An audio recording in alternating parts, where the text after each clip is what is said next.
하루를 살아가는 아침 묵상 2월 16일 오늘의 본문 말씀은 누가복음 4장 1절에서 13절까지 말씀입니다.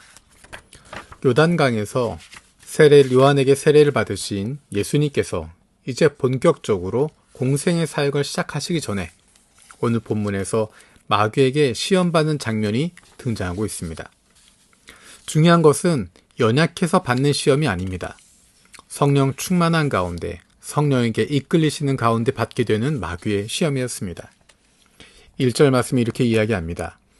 예수께서 성령의 충만함을 입어 요단강에서 돌아오사 광야에서 40일 동안 성령에게 이끌리시며 라고 이야기합니다. 예수님께서 마귀의 세 가지 시험에 대해서 무엇라 말씀하셨는지 함께 살펴보길 원합니다. 첫 번째로 사람이 떡으로만 살 것이 아니라 라고 말씀하십니다. 2절에서 4절입니다. 마귀에게 시험을 받으시더라. 이 모든 날에 아무것도 잡수시지 아니하시니 날수가 다함에 줄이신지라. 마귀가 이르되 네가 만일 하나님의 아들이거든 이 돌들에게 명하여 떡이 되게 하라. 예수께서 대답하시되 기록된 바 사람이 떡으로만 살 것이 아니라 하였느니라. 사람이 떡으로만 살 것이 아니니라 라고 말씀하고 계십니다. 마귀는 우리에게 이야기합니다. 지금 네 눈앞에 있는 이 문제를 해결해라. 이 문제부터 풀고 나가라. 먹고 사는 게 중요한 문제다라고 이야기합니다. 하지만 예수님께서는 그것이 전부가 아니라고 말씀하시는 것입니다. 이것은 마치 이스라엘 백성들이 우리가 먹고 사는 것이 없어서 죽겠다라고 이야기할 때 하나님께서 너희가 죽는 것은 먹고 살 것이 없어서가 아니라 하나님 말씀에 순종하지 않기 때문이다 라고 말씀하시는 것과 같습니다.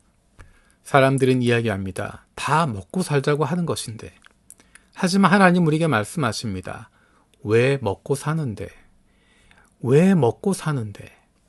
무엇을 먹느냐, 무엇을 마시느냐 그것이 중요한 것이 아니라 무엇을 위해서 먹고 사느냐가 훨씬 더 중요한 문제입니다. 예수님 우리에게 말씀하십니다. 사람이 떡으로만 사는 것이 아니다. 하나님의 말씀으로 살아가는 것입니다. 두 번째 시험은 5절에서 8절입니다. 마귀가 또 예수를 이끌고 올라가서 순식간에 천하만국을 보이며 이르되 이 모든 권위와 그 영광을 내가 너에게 주리라. 이것은 내게 넘겨준 것이므로 내가 원하는 자에게 주노라. 그러므로 네가 만일 내게 절하면 다 네 것이 되리라. 예수께서 대답하여 이르시되 기록된 바 주 너의 하나님께 경배하고 다만 그를 섬기라 하였느니라. 예수님께서 말씀하십니다. 다만 그를 섬기라. 사단은 우리에게 이야기합니다. 네가 원하는 권세, 명예, 영광 다 주겠다는 것입니다. 세상 사람들이 추구하고 원하는 복을 다 주겠다는 것입니다. 신앙을 저버리라는 것이 아닙니다. 다만 마귀에게 절하면 다 주겠다는 것입니다. 이것은 마치 가나안에 들어갔던 이스라엘 백성들이 경험했던 것과 같은 것입니다. 그들은 가나안의 사람들이 누렸던 그런 평화, 풍요, 그것을 누리기 위해서 가나안의 신들을 섬기기 시작합니다. 하나님을 버리지 않았습니다. 적어도 그들은 하나님을 버리지 않았다고 생각했습니다. 하나님도 섬기고 가나안의 신들도 섬기는 것입니다. 그것을 통해서 세상의 모든 풍요를 누릴 수 있다고 생각했습니다. 하지만 그것은 하나님을 버리는 행위였습니다. 왜냐하면 하나님이 원하시는 것은 하나님만 섬기는 것이었기 때문입니다. 하나님도 섬기고 세상도 섬기는 것은 하나님을 저버리는 것입니다. 그래서 예수님께서 말씀하십니다. 다만 그를 섬기라. 하나님만 섬기라 라고 말씀하고 계십니다.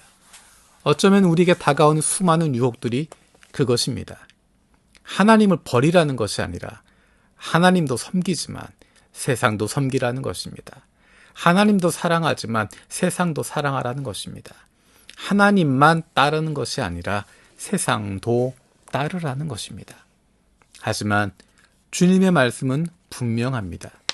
구약에서부터 신약까지 동일하게 주님은 말씀하십니다. 다만 그를 섬겨라. 하나님 한 분만 섬겨라. 예수님을 향한 세 번째 시험은 9절에서 12절입니다.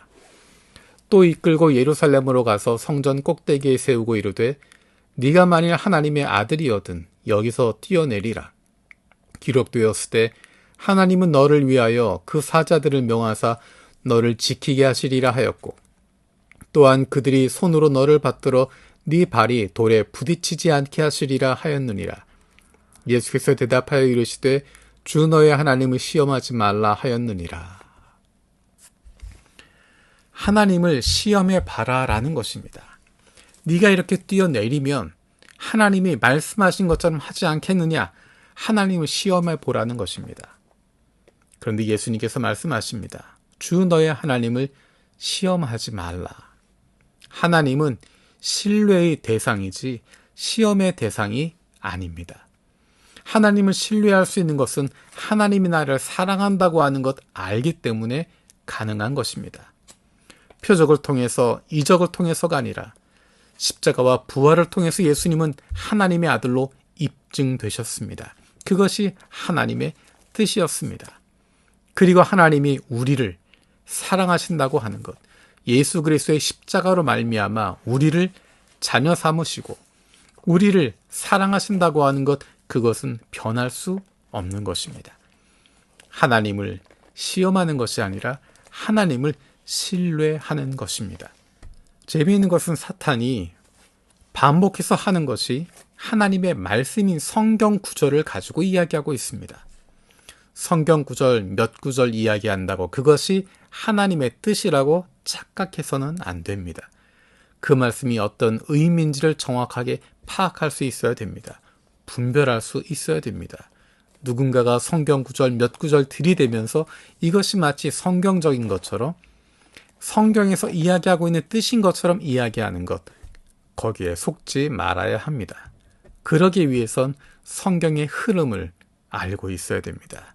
성경을 공부해야 하고 성경을 읽어야 하고 날마다 말씀을 묵상하고 있을 때 그런 거짓된 가르침들을 분별해낼 수 있습니다. 재미있는 것은 이 모든 것이 끝난 이후에 13절에 이렇게 이야기합니다. 마귀가 모든 시험을 다 한 후에 얼마 동안 떠나니라. 우리가 착각하는 것은 성령 충만하면 아무 일도 일어나지 않을 거야 라는 것입니다. 아닙니다. 1절에 읽었던 것처럼 성령 충만할 때 성령에 이끌려 오히려 더 강한 시험을 받기도 하고 더 큰 문제들이 닥쳐오기도 합니다. 하지만 그것들을 넉넉히 이길 수 있는 힘과 능력을 우리에게 주십니다. 우리는 그 힘으로 살아갈 수 있는 것입니다. 그런데 그 힘은 우리의 능력이나 우리의 힘이 아닙니다. 성령 충만을 통해서 주님께서 주시는 그 힘으로 하루하루 살아갈 수 있는 것입니다. 우리가 날마다 성령 충만을 간구하는 이유가 거기에 있습니다.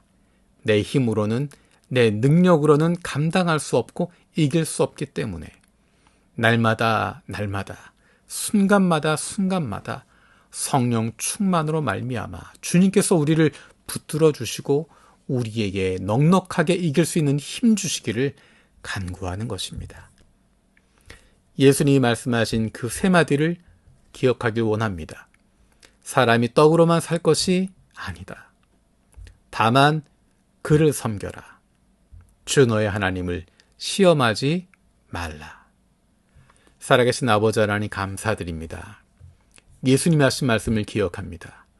사람이 떡으로만 살 것이 아니라 다만 그를 섬기라. 주 너의 하나님을 시험하지 말라. 날마다 주님의 말씀을 기억하는 저희들 되게 하여 주시고 성령 충만함으로 살아갈 수 있는 하나님의 사랑받는 자녀들 되게 하여 주옵소서. 감사드리고 예수님의 이름으로 기도드립니다. 아멘.